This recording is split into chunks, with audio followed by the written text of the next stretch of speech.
I saw her, standing at the foot of my bed, staring at me, but I knew she was dead.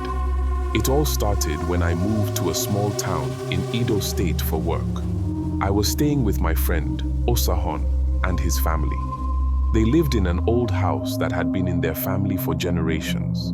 His mother, Iyobosa, had passed away some years ago, and Osahon, his brothers and sisters, had been struggling ever since. It wasn't just the loss of their mother. There was something darker, something no one really talked about. One night, Osahon's younger sister, Efe, started acting strange. She'd sit by the window, talking to someone who wasn't there, her eyes wide with fear. Osahon said she'd been doing that for a few weeks.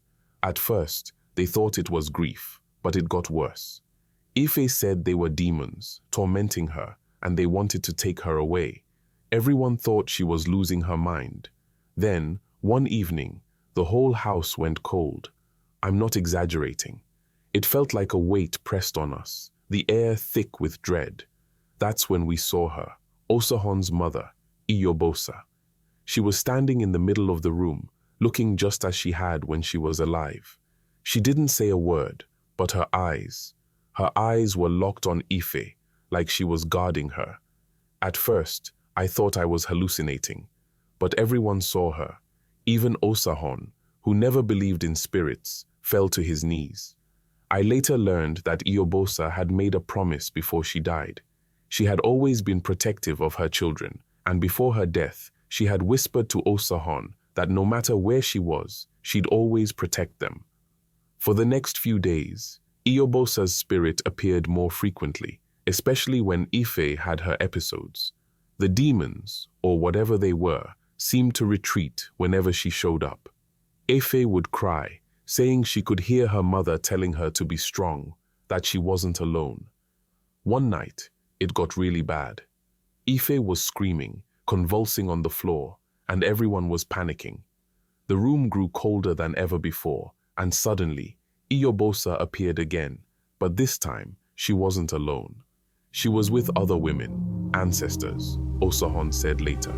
They surrounded Efe, chanting in a language I didn't understand.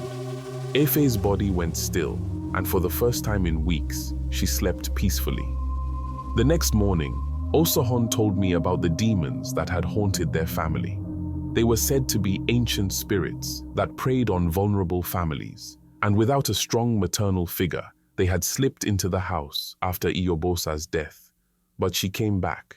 She reincarnated in spirit form, refusing to rest until her children were safe. After that night, we never saw her again. The house felt lighter, warmer, like whatever dark presence had been there was finally gone.